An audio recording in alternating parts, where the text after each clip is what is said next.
Buenas noches, bienvenidos a un capítulo más del Lado Oscuro. Hoy continuamos con la segunda parte de la entrevista a nuestro gran amigo el licenciado Manuel Esparza. Si no viste la primera parte, acá te dejamos el link para que te pongas al corriente de la charla. Sin más preámbulos, la palabra del licenciado Manuel Esparza.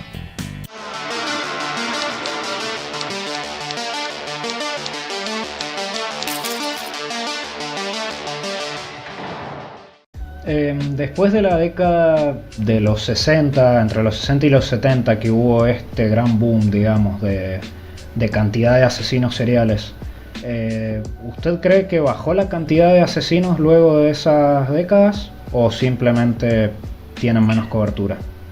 No, lo que sucede es algo muy sencillo, ¿sí? John Douglas, que es el compañero de Robert Ressler, el coronel Ressler, que yo tuve la oportunidad de trabajar con Ressler. Con Douglas platico a veces por Facebook, por Messenger, mínimo saludarlo, felicitarlo en su cumpleaños. No hemos tenido oportunidad de estar cara a cara, pero Douglas lo manejó por ahí en uno de sus libros y dice, en Estados Unidos, en un momento dado, o sea, en este preciso momento ahorita, puede haber hasta 30 homicidas seriales activos en Estados Unidos y no lo sabes. El problema no es que haya bajado el número, ni tampoco sabemos si ha subido. Ahora, la lógica nos dice que a más población, más delito, ¿sí? ¿Qué es lo que pasa?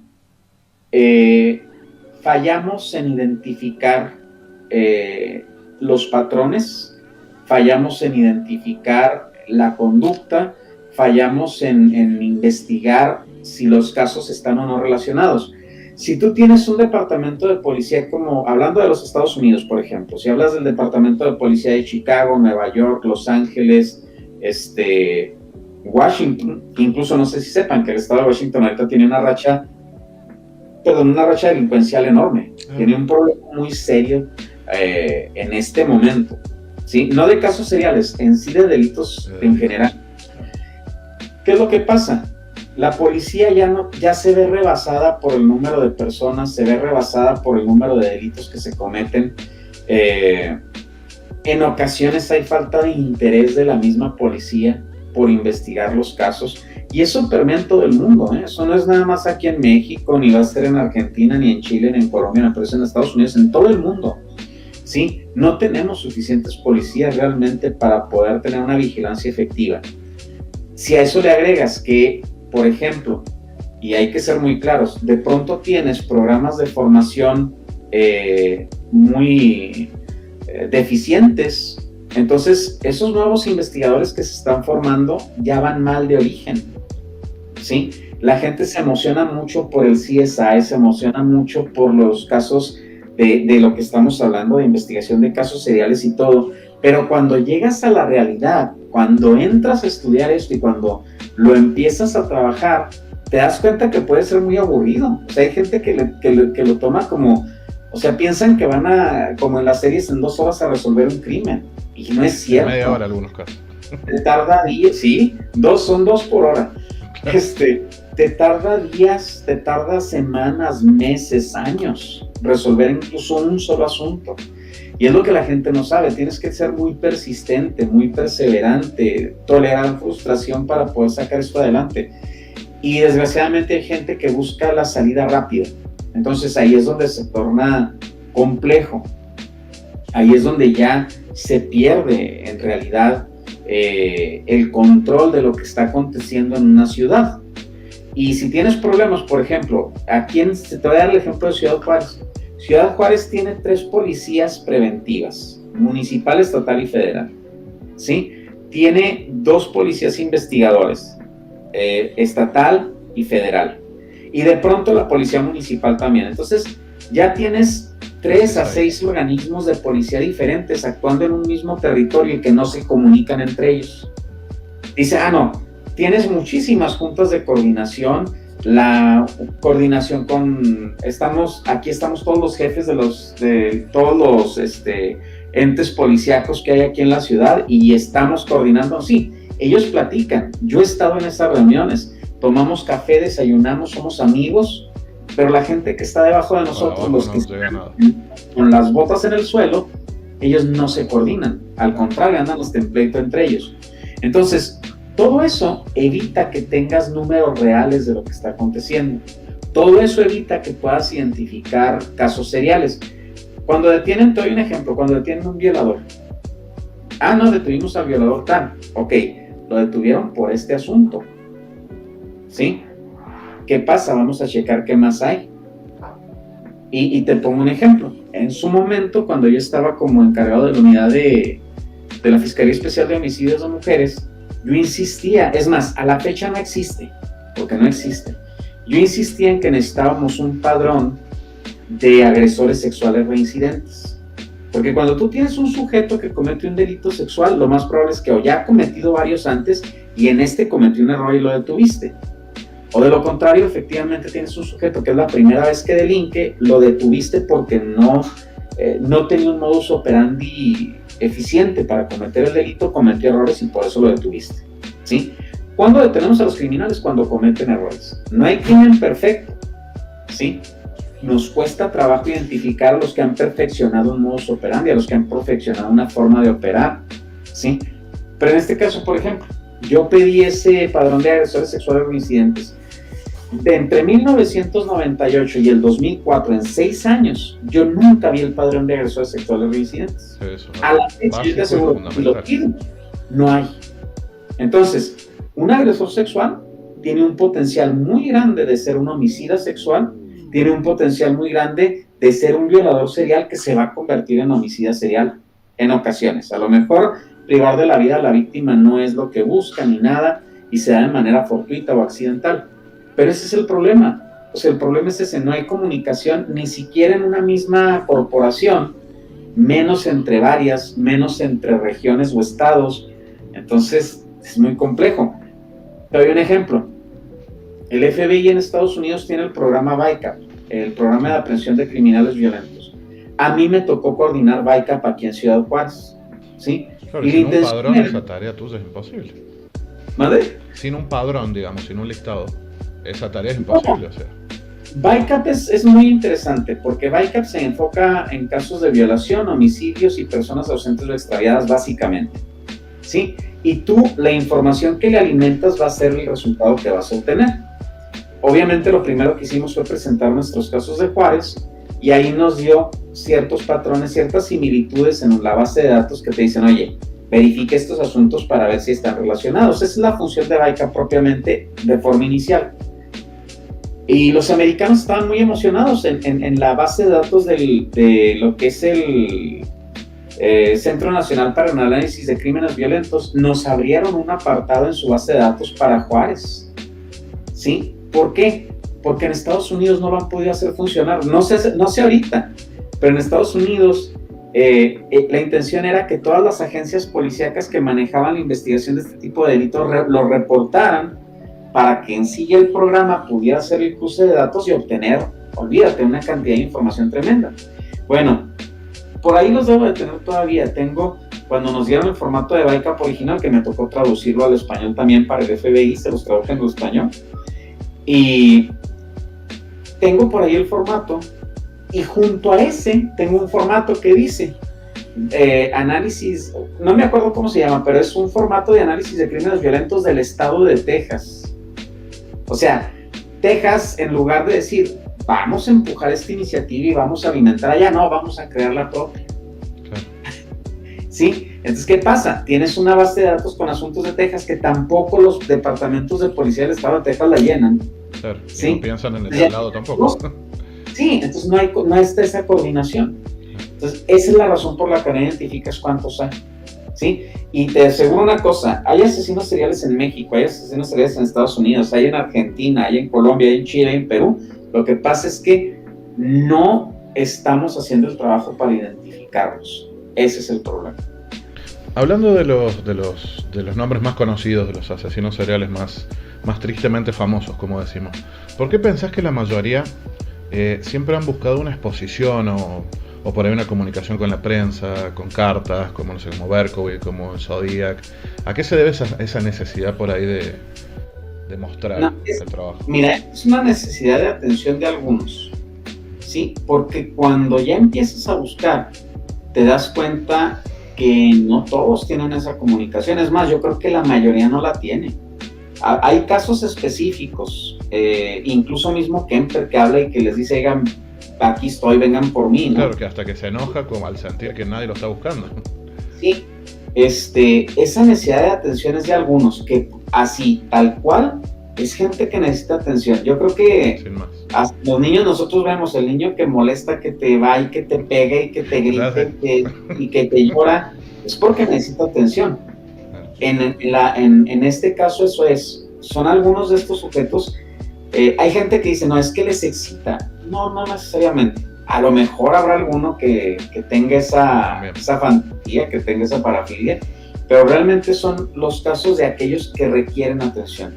Pero en su gran mayoría no. Yo de pronto veo notas o me llega una información de algún asesino serial nuevo, por así decirlo, para mí. O sea, no es que sea nuevo, es nuevo para mí porque yo no sabía de su existencia. Claro. Y empiezo a buscar y a documentar y encuentro que ha cometido X número de casos y dices tú, ¿por qué no sabía?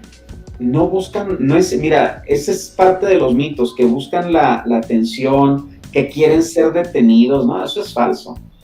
Eso es falso, o sea, una persona que quiere ser detenido se entrega, ¿sí? A lo mejor pudieras llegar a tener, hay una palabra que me llamó mucho la atención, que la vi y dicen que tienes un metapsicótico, un metapsicópata, y que ese sí quiere verdaderamente jugar con la policía, ¿sí? Puede ser, pero vas a tener, es el menos de los casos, ¿sí? Una persona... Sería, perdón, el caso, por ejemplo, de un Zodiac, que, digamos, que ha jugado mucho, pero nunca se lo encontró, o sea, digamos, ni cerca de entregarse. Todo lo contrario, sino de un juego, me parece. Sí, es un juego, y tan es un juego que están los mensajes encriptados y que ahorita a últimas fechas ahí andan diciendo que ya descifraron los últimos y que en unos viene al parecer el nombre. Por eso dicen cada año. Como también cada año nos dan la identidad de Jack el Destripador. Sí, o sea, hace mucho. Son cuestiones que, pero fíjate, velo desde esa óptica. Hablas de Jack el Destripador y desde qué época hay este tipo de asuntos. Entonces, es algo que ha estado con nosotros en la sociedad históricamente. Entonces ahí son ciertas situaciones y en las que dices tú, bueno, ¿qué es lo que sucede? ¿Por qué actúan de esa manera? ¿Qué más hay? ¿El arma utilizada en un homicidio suele ser algún tipo de reflejo de una conducta específica?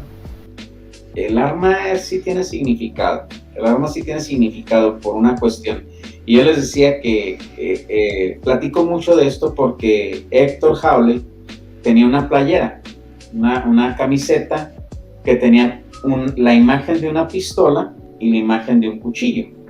Y en la pistola dice negocios y en el cuchillo dice personal.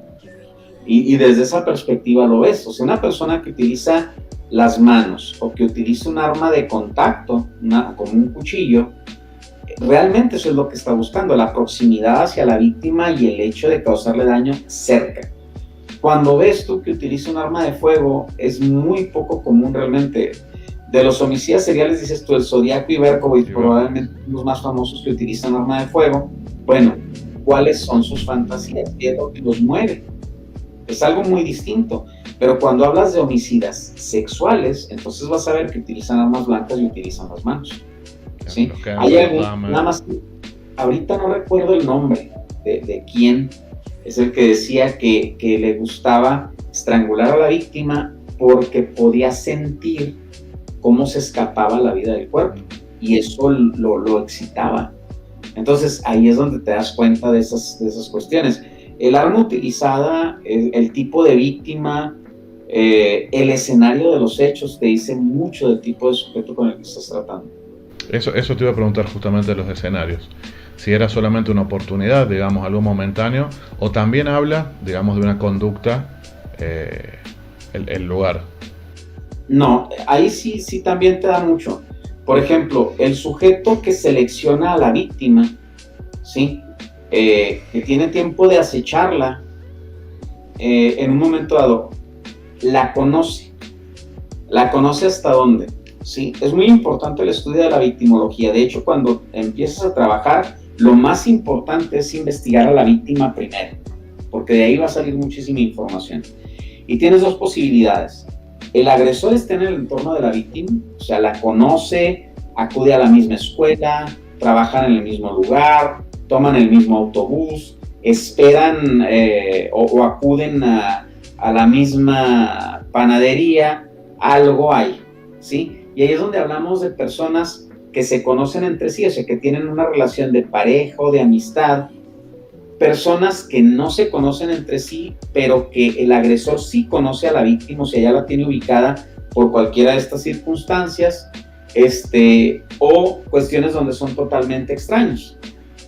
Son menos comunes los casos donde son totalmente extraños, pero suceden. Y entonces, si no hay esa relación, si no hay algún aspecto en la vida de la víctima donde coincidan el agresor y la víctima propiamente, entonces la relación muy probablemente la vas a tener con el lugar de los hechos. Entonces vas a tener muy probablemente un sujeto que está cómodo en ese lugar y que la víctima es de oportunidad, pero en un lugar que él domina, en un lugar que él conoce. Claro, no a la víctima, sino a la educación. Sí, no es un absoluto, ¿sí? Hay crímenes entre extraños. De hecho, lo que motivó el estudio del FBI y todo el trabajo que conocemos de Ressler y de Douglas fue los crímenes entre extraños. Ahí fue donde, oye, ¿qué está pasando? Si esto ya no fue entre familiares, esto ya no fue entre amigos, ya no fue entre gente de la misma iglesia, ¿qué está pasando? Y es donde empiezan a surgir este tipo de asuntos. Y sin embargo, te das cuenta de que algunos sí tenían relación. Pero si simplemente ves los casos de Kemper, donde Kemper anda buscando a las jóvenes, o sea, te das cuenta que son crímenes entre extraños. Entonces, aquí tienes que partir de conocer muy bien a la víctima y ver qué es lo que hay en su vida. ¿Dónde llega el riesgo a la vida de la víctima? ¿Qué hace todos los días? ¿Qué hizo diferente en esa ocasión?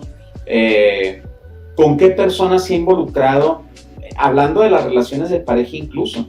Si tú tienes una persona y en el historial, en la investigación que haces de ella, te dicen, oye, pues es que es una persona que no tiene una pareja estable, o sea, simplemente no tiene una vida de pareja, tiene varias personas a las que ha conocido, ha salido con sus amigos, de pronto le gusta una persona en un bar y sale con ella, de pronto en un baile y sale con ella. Ese estilo de vida la sitúa en un riesgo muy alto de sufrir un daño, ¿sí? No, aquí no importa la promiscuidad de la persona, porque no hablamos de los aspectos sexuales, aquí hablamos de las relaciones entre personas, ¿sí? Una persona que tiende a no andar en grupo, que es solitaria, también es un blanco asequible para un agresor. Entonces son muchos, la verdad son muchísimos factores, y es la razón por la que tienes que investigar primero a la víctima para saber de dónde viene el riesgo a su vida. Bien. Con el tema de la ficción, ¿no? El cine, la literatura, ¿puede ser, ha ocurrido alguna vez que esto ha influido a un asesino serial o siempre es a la inversa? O sea, la ficción siempre termina copiando la realidad.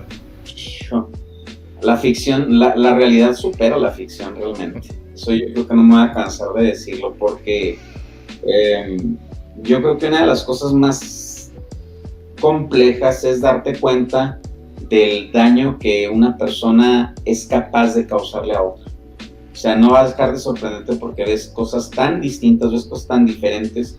Ahora, yo te mentiría, no tengo ahorita en mente un caso en específico donde algún agresor haya tomado como modelo un libro o como modelo una experiencia. Pero te puedo comentar de un asunto en particular que me tocó manejar a mí, que tiene muchas coincidencias, ¿sí?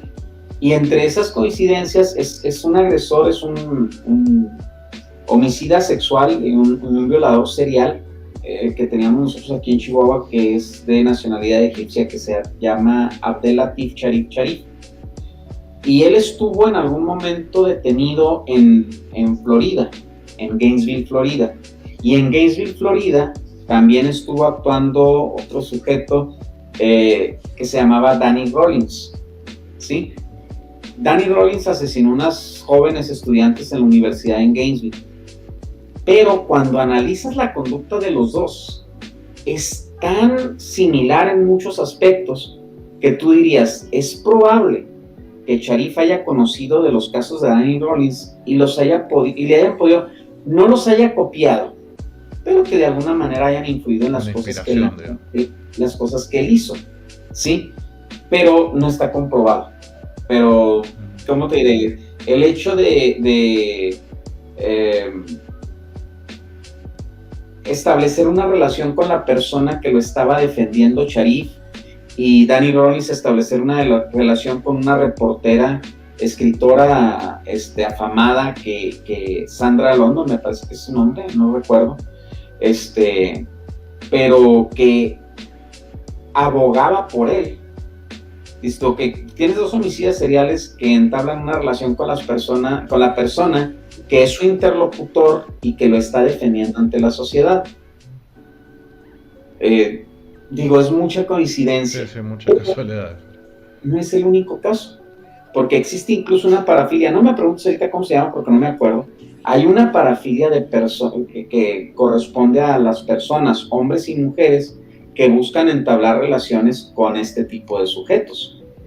Ya ves que hasta Charles Manson se casó al final. Sí. O sea, es una cosa que no te explicas. Entonces, esa conducta a lo mejor es muy común, pero haberla visto, a mí me tocó precisamente ir a Gainesville, a Florida, a conocer las actividades de Sharif allá, platicar. Viajamos de Gainesville a Tallahassee, el detective que manejó el caso de Danny Rollins, Steve Cramey, que en paz descanse, y fuimos intercambiando historias, él del suyo y yo del mío, ¿no? Y te das cuenta, dices tú...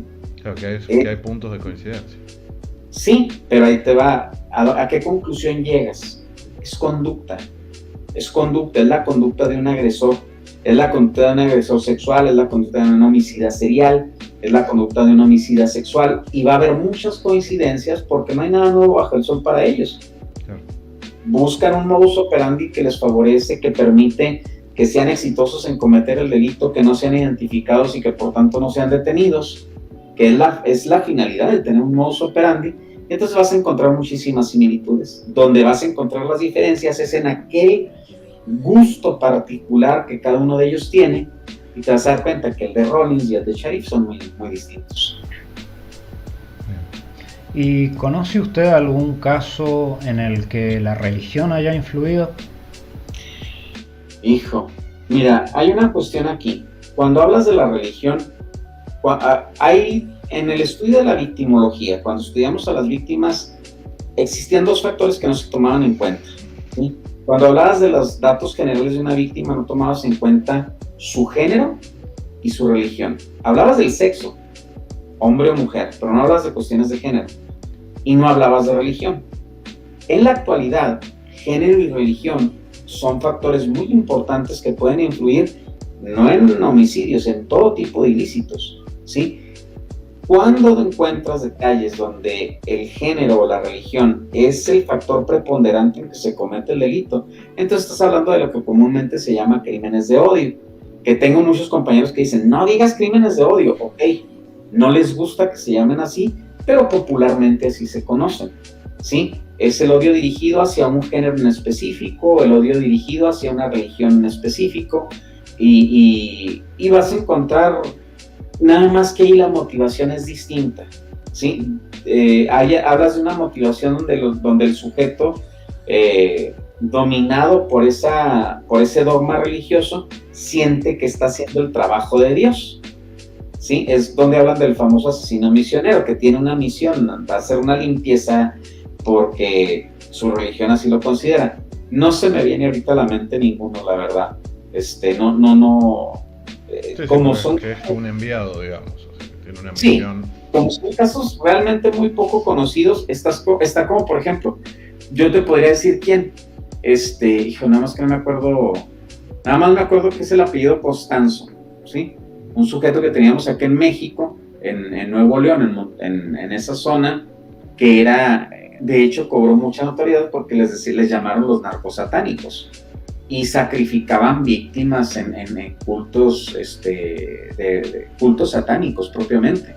Entonces, lo quieras aceptar o no, es una creencia, es un dogma y desafortunadamente o afortunadamente, depende de cada quien sus creencias, es una religión, ¿sí? Y esto estaba motivado por eso, la motivación es más bien religiosa. De todos estos personajes que estamos hablando, ¿a quién te hubiera gustado conocer? ¿A quién te hubiera gustado entrevistar? ¿A quién te hubiera gustado estudiar? Hijo, mira, yo creo que no es uno. Ahorita hay uno que me llama mucho la atención porque puede ser quizá el homicida más prolífico que ha tenido Estados Unidos, más que cualquier otro, que sería Samuel Little. Samuel Little es todo un caso, por ahí anda ya un documental. Sí, Samuel Little yo creo que sería el tipo de sujeto que me hubiera gustado estudiar. Sí, obviamente Kemper, porque Kemper también es otra cosa. Si ustedes vieron ya la serie de Mindhunter, sí.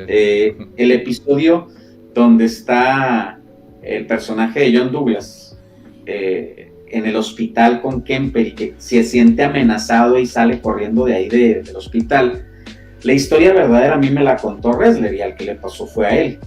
¿Sí? Ressler entra a la prisión,